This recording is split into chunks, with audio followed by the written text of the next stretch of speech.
Bueno, vamos a comenzar.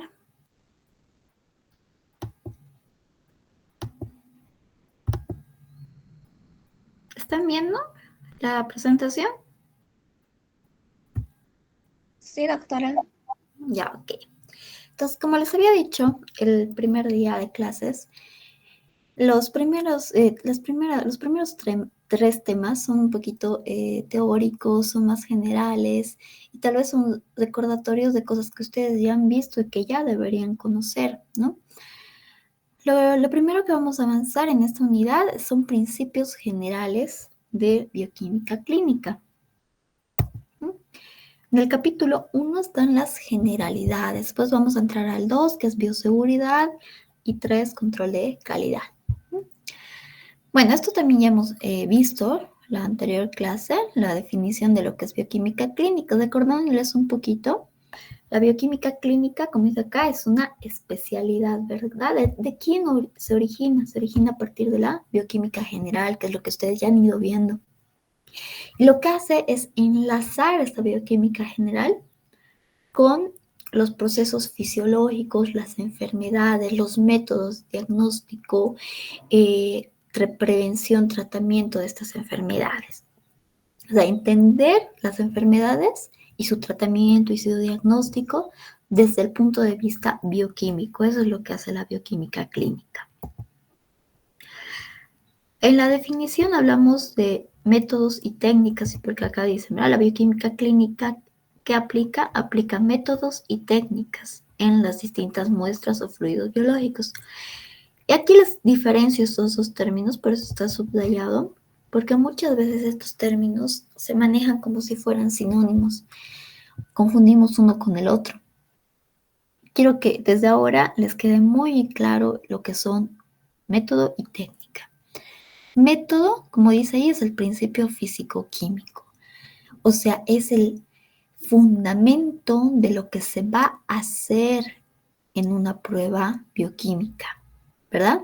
Entonces ahí tenemos el método espectrofotométrico, tenemos el método inmunocromatográfico, el método ELISA, el método ZIA, varios métodos hay en laboratorio clínico. Entonces es el fundamento físico-químico.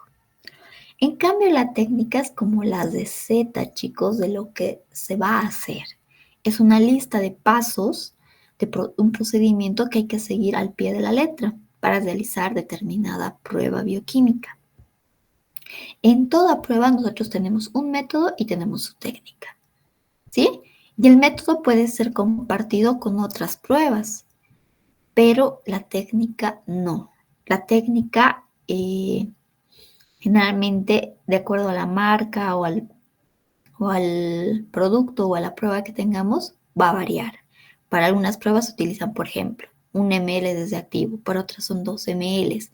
Unas usarán 10 microlitros de muestra, otras usarán 20, entonces varían las técnicas, pero el método usualmente se mantiene. Bueno, en cuanto a la bibliografía que vamos a manejar en nuestra materia, como ya les mencioné, el libro de Henry, Diagnóstico Clínico y Técnicas de Laboratorio, va a ser nuestra Biblia, pero también tenemos otros libros de apoyo. Cualquiera de ellos es útil y hay algunos que son especiales para algunos temas, por ejemplo, análisis de orina acá de Stranzinger y de líquidos corporales. Nos va a servir mucho para cuando veamos justamente el examen general de orina y los líquidos biológicos. ¿Sí? Espero que todos ya se hayan hecho fotocopiar el libro de Henry. Bueno, ahora empecemos. Laboratorio clínico, dice. Ustedes van a trabajar, buena parte de ustedes van a ir a trabajar a un laboratorio clínico, ¿verdad? Algunos se dedicarán a farmacia, otros irán tal vez a la industria, a la parte de alimentos, no sé. Pero buen porcentaje de todos ustedes les aseguro que lo que van a hacer es trabajar en un laboratorio clínico. ¿Qué es entonces el laboratorio clínico?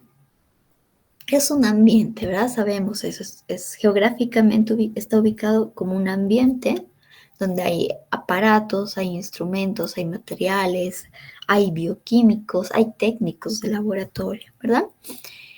Y desde el punto de vista funcional, es una herramienta, como dice acá, primordial para el área médica. Es decir, somos un apoyo fundamental en el diagnóstico que hacen los médicos. Muchos médicos, a ver, no, todos los médicos, primero, para dar un tratamiento, ¿qué tienen que saber? Tienen que saber qué tiene el paciente. Eso es el diagnóstico. Y para llegar a eso, el médico, por la clínica solamente, es decir, por aquellos síntomas y signos que pueda tener el paciente, no lo va a lograr. Necesita pruebas, exámenes adicionales. Y entre ellos están los exámenes que hace el laboratorio clínico. Claro, no es lo único. También están los exámenes de imagen, como las radiografías, ecografías, resonancias magnéticas. Pero una parte de los estudios son los laboratorios, el laboratorio clínico. ¿Sí? Entonces, ¿qué objetivo tiene? Diagnosticar distintas enfermedades. Vamos a establecer qué tipo de tratamiento se puede dar a los pacientes. Eso también se puede hacer en laboratorio. Por ejemplo, estoy hablando del laboratorio de microbiología, ¿verdad? Cuando se hacen las pruebas de susceptibilidades, de resistencia a los antimicrobianos, ¿eso para qué sirve? Para que el médico sepa cuál va a recetar a su paciente. Y también permite el laboratorio clínico hacer un seguimiento a los pacientes, ver si el tratamiento está haciendo efecto o no, o cuál es el pronóstico de ese paciente, de acuerdo a la enfermedad que tenga.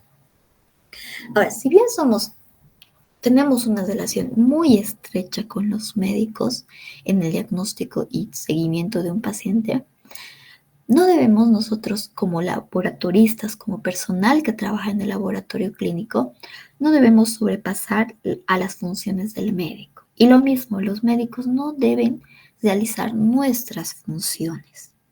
Cada uno debe mantenerse dentro de su área. Entonces aquí delimitamos bien cuáles son funciones exclusivas del médico y cuáles son funciones exclusivas del personal de laboratorio. Médico, ¿qué hace el médico? Estamos hablando obviamente en la relación médico-laboratorio, ¿no? Que es la solicitud de exámenes de laboratorio, luego la preparación del paciente, la toma de muestra, la entrega de resultados. Funciones del médico en aquello. Indicación del análisis de laboratorio, es decir, qué pruebas necesita el paciente. Nosotros no podemos decirle a un paciente, hágase esto, hágase esto, hágase esto, salvo que sean pruebas de rutina. Pero si el paciente se siente mal, tiene alguna enfermedad, nosotros no podemos decirle, es necesario que se haga esto, esto no. Hay que esperar que el médico solicite las pruebas, porque él, de acuerdo a su historia clínica del paciente, va a saber qué es mejor, qué pruebas necesita. El paciente no necesita todas las pruebas de laboratorio, no, va a necesitar solamente algunas de ellas. Y el médico es quien decide cuáles va a necesitar. Después también el médico indica cómo va a ser la preparación del paciente para las pruebas de laboratorio. Hay algunas pruebas que no necesitan preparación alguna, ¿verdad? Ni siquiera un ayuno. Hay otras que necesitan una preparación como el ayuno, por ejemplo. Pero hay otras pruebas, son más complejas, que necesitan preparar de otra manera al paciente. Darles algo para tomar o tal vez incluso hacerlos dormir, no sé. Entonces el médico es el que va a indicar aquello, va a decir, denle a tomar, por ejemplo, 75 gramos de glucosa para hacer la prueba de tolerancia a la glucosa oral. O inyéctenle 2 gramos de insulina intravenosa. Entonces es él quien va a indicar cuánto y cómo, a qué hora se le va a hacer al paciente ese procedimiento. También el médico es el único que puede interpretar los resultados del paciente para el paciente. Nosotros, como ya vamos a ver después, podemos hacer una interpretación interna en el laboratorio, pero no para el paciente. Y esto les digo por experiencia, muchos pacientes quieren que en el momento que entregamos los resultados, se lo abramos del sobre y que le digamos qué tiene. Nosotros vamos a saber, porque para eso estamos estudiando, ¿verdad? Van a saber que si su creatinina está en 5, tal vez tiene algún problema renal ese paciente, tiene una insuficiencia renal, no sé. Pero no, por favor, no hagan eso. No, ustedes no pueden interpretárselo los resultados para el paciente. ¿Qué tienen que decir ustedes? Vaya donde su médico. Él le va a decir qué tiene que hacer, qué tiene que tomar, etcétera. No nos metamos en esa que es función del médico, ¿sí?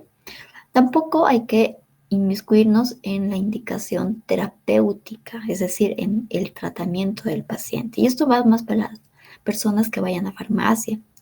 Vienen los pacientes a una farmacia y les dicen, tengo dolor de estómago, dolor de cabeza, o me siento así mareado. Y ya les estamos dando algo que creemos que es útil. ¿Qué pasa si no, eso no es lo que el paciente necesita? Si deja pasar más tiempo sin ir al médico, puede morir, puede tener una decaída, puede ser algo más grave. Entonces, nosotros qué decimos, vaya al médico, él le va a valorar y le va a dar, de acuerdo a su análisis de laboratorio también, le va a dar el tratamiento. Bueno, esas son funciones del médico. Ahora, funciones del laboratorio. El laboratorio, el personal del laboratorio lo que debe hacer es preparar al paciente. Esto es su obligación, de acuerdo a la indicación del médico. Si le ha dicho denle 75 gramos de glucosa vía oral, entonces nosotros le administramos al paciente, le vamos a tomar 75 gramos de glucosa. ¿Sí?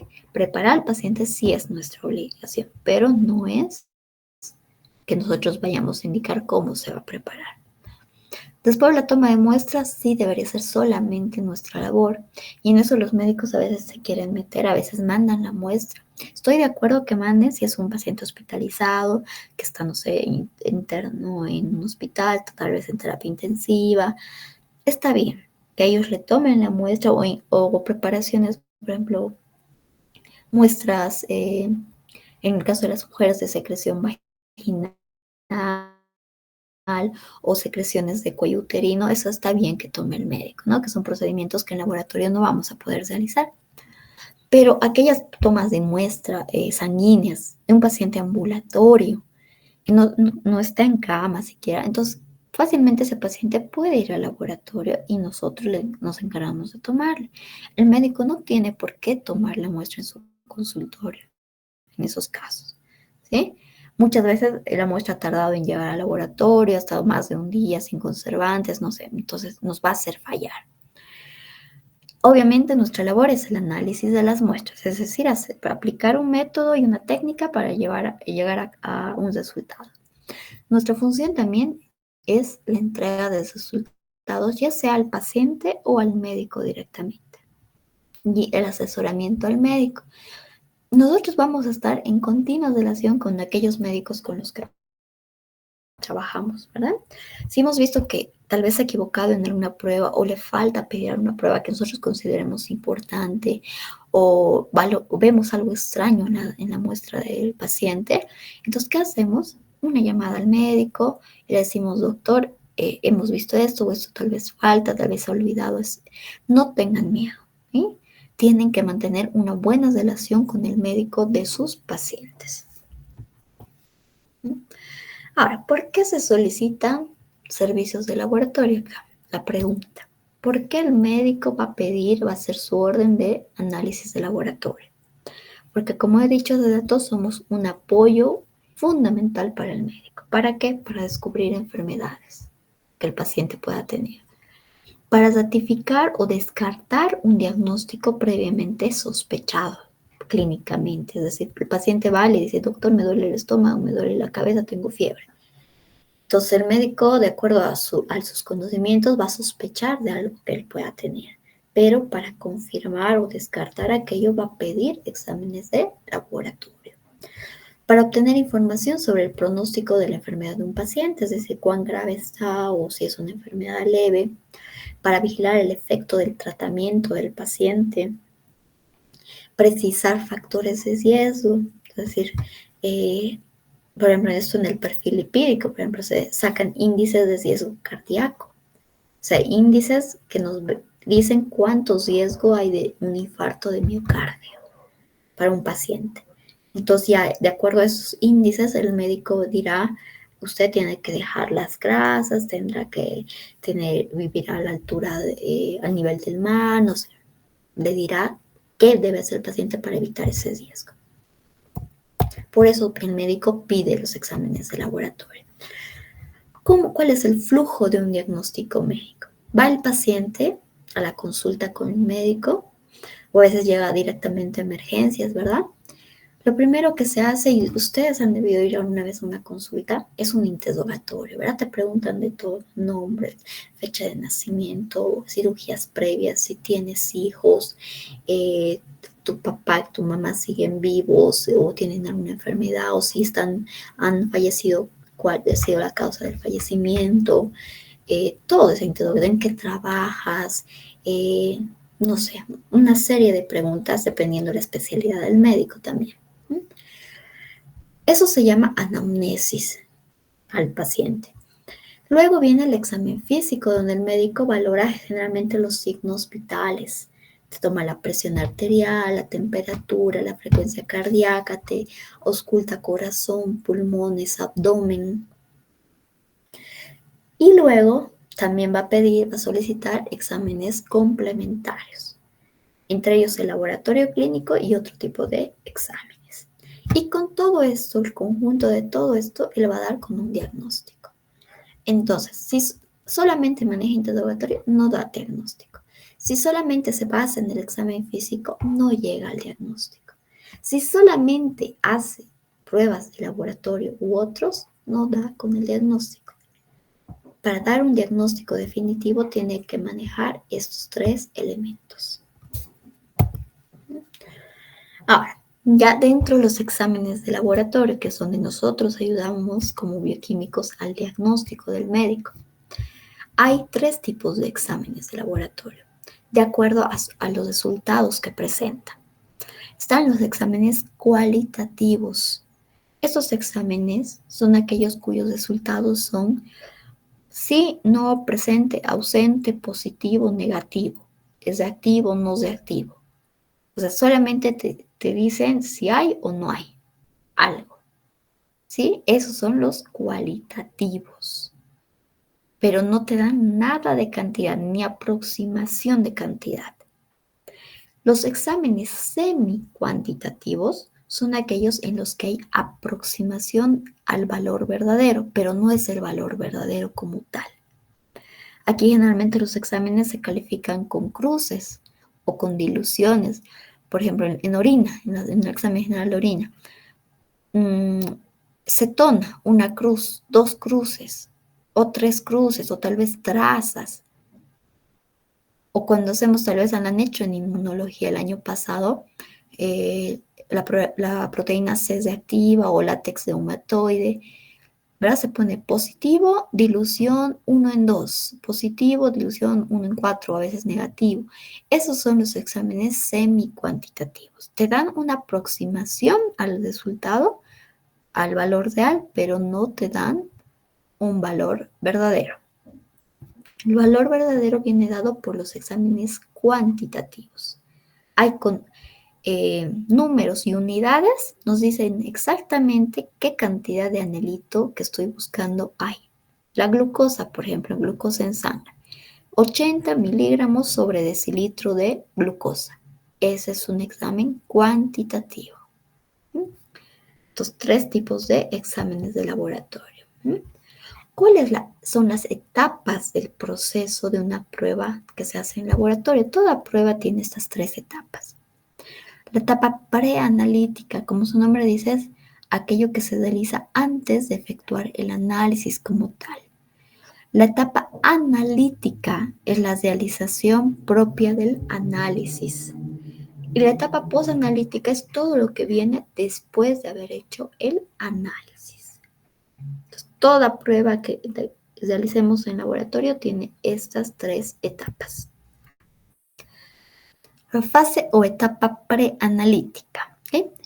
¿Qué cosas, qué procedimientos están dentro de esta etapa preanalítica?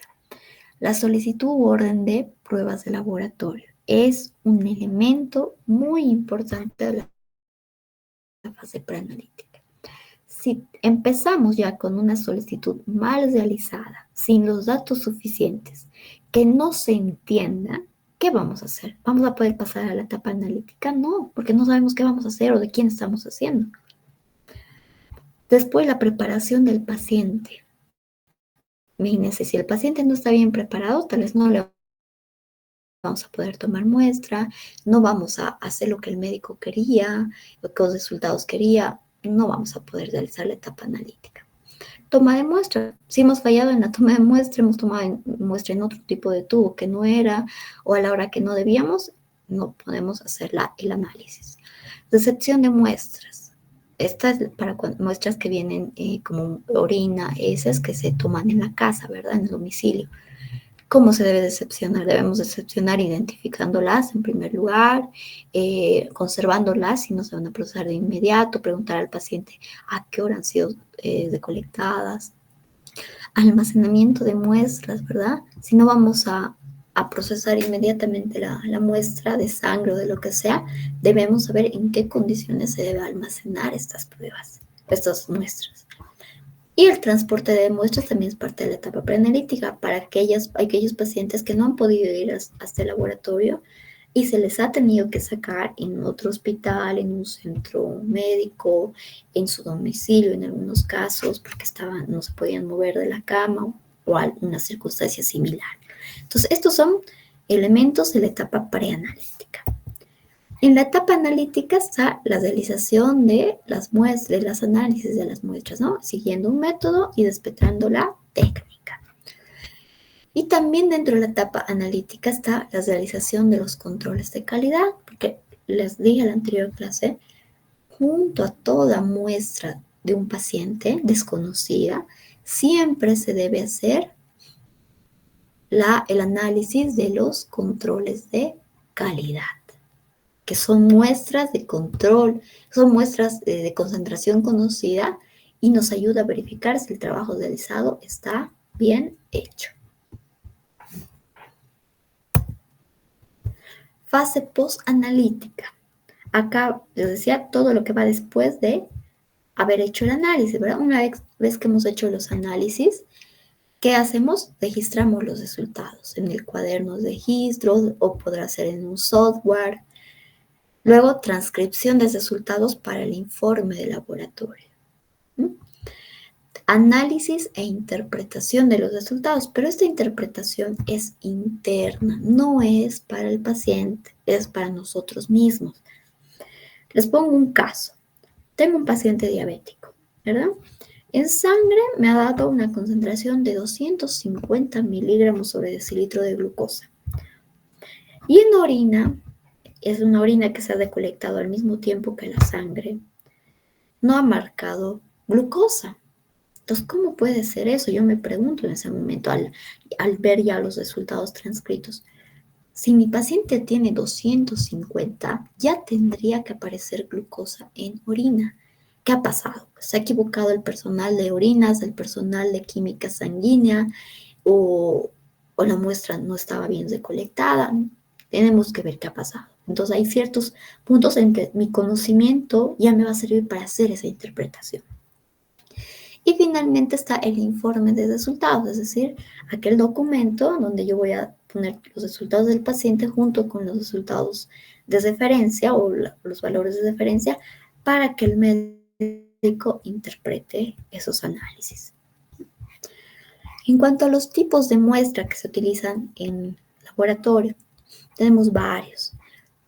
Nuestra principal muestra o un tipo de muestra es la sangre. Es la muestra que más vamos a utilizar. ¿Esto por qué? Porque muchas enfermedades alteran elementos sanguíneos, ya sean elementos químicos, elementos celulares en sangre. Por ejemplo, una infección, puede ser una infección en el dedo del pie, pero ¿qué va a hacer? Va a hacer que los leucocitos aumenten en sangre o va a hacer que la proteína C reactiva aumente en sangre. Entonces son elementos que van a aumentar por enfermedades. Ahora, de la sangre podemos usar sangre total como tal, que es la sangre con todos sus elementos. Podemos usar solamente el suero, la parte líquida sin factores de coagulación, o el plasma, que es la parte líquida de la sangre con factores de coagulación. Otra muestra que utilizamos, la orina. Puede ser de una sola micción, que es la orina casual, o la orina recolectada en un periodo de 24 horas. Podemos tener una muestra de heces y otros fluidos biológicos, y ahí está el líquido para analizar, otros fluidos diferentes a sangre y orina. Entonces, lo que les decía, ¿verdad? Vamos a hablar ahora de aquella muestra que más manipulamos en laboratorio clínico.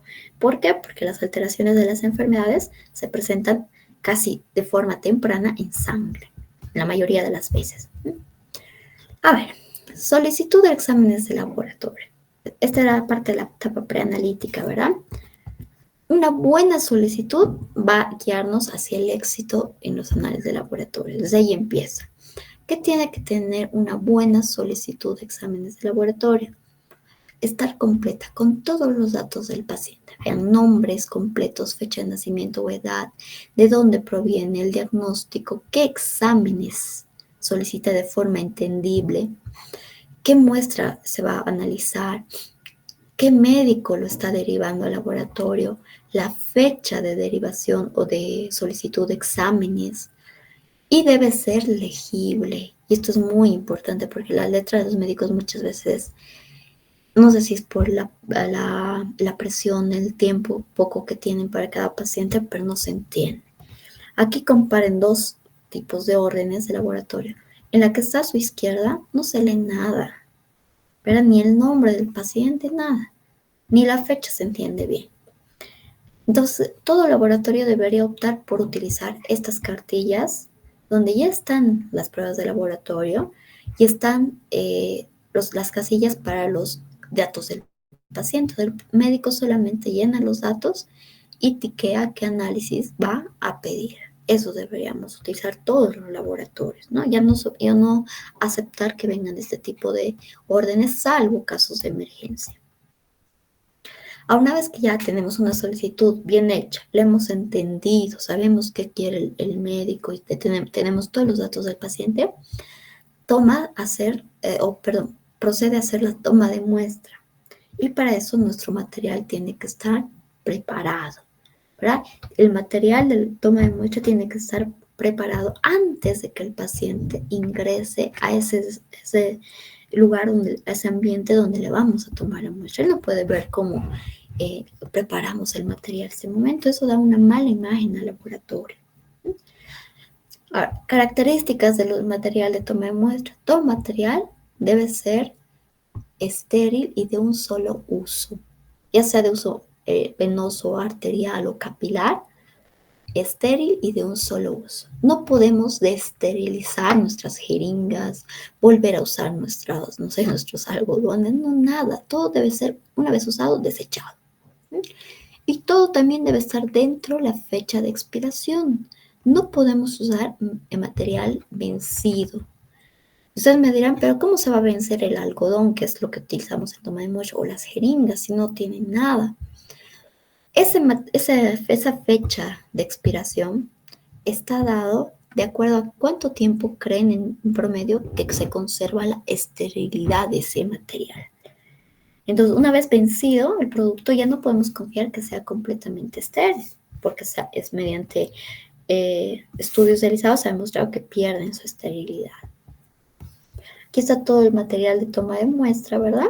Tenemos, para empezar, los tubos donde vamos a poner la muestra, distintos tipos, cada uno para una muestra o para un análisis en especial.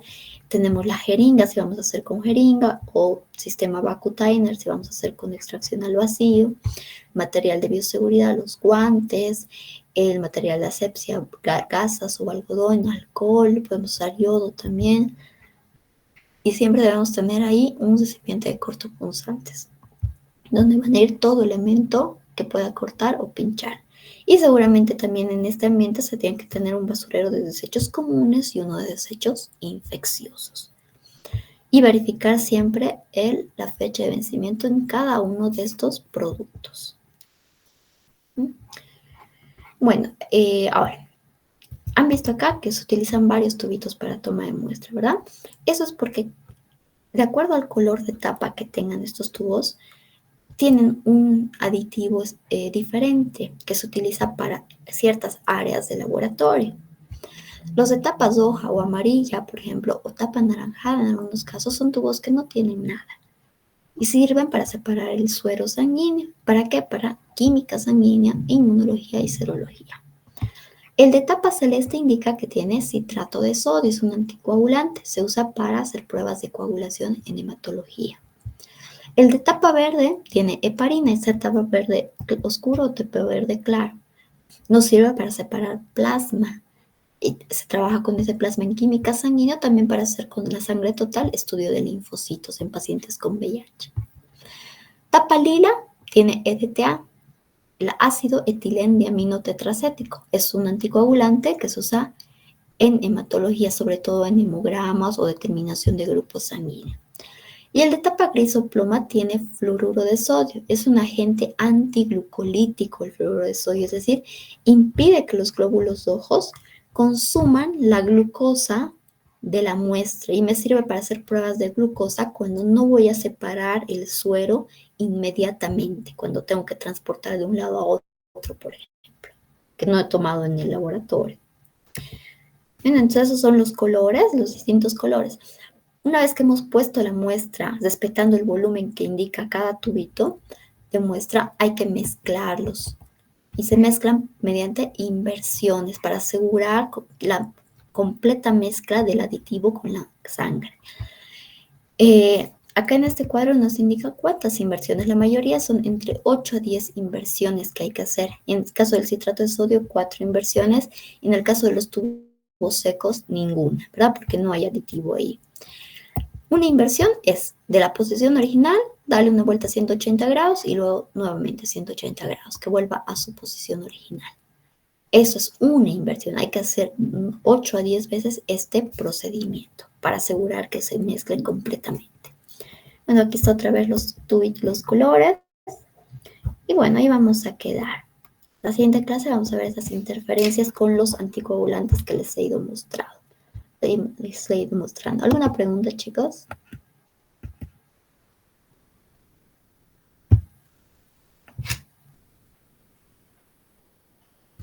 ¿Alguna duda que tengan? Disculpe, tengo una pregunta. ¿En cuanto, era en cuanto a lo de cada instrumento como para toma de muestra, tiene un tiempo de esterilización, indicó. Esa parte, ¿cómo sería? ¿Cuánto Tiene, tiempo? tiene un tiempo de esterilidad. O sea, a ver, el algodón, si ustedes se van a fijar en el algodón, tiene una fecha de vencimiento. Los que son de una marca reconocida, ¿no? Igual las jeringas tienen una fecha de vencimiento.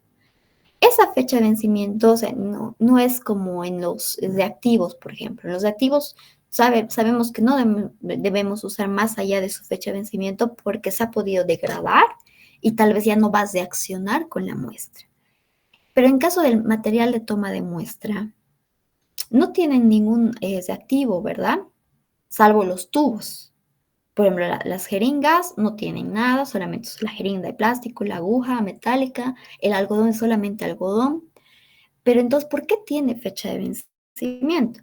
Esa fecha de vencimiento es porque se han hecho estudios que tal vez pasado ese tiempo, generalmente son años, no es corto el periodo. Después de esos años ya no se puede garantizar su esterilidad, porque todo el material de toma de muestra que hemos dicho que debe ser estéril, ¿verdad? Algodón estéril, las jeringas estériles, agujas estériles. Entonces, si usamos ya material que se ha vencido, tal vez ya no estén estériles y podemos transmitir algún tipo de infección al paciente. Ese es lo que hay que respetar de acuerdo a la fecha de vencimiento. Está bien, gracias.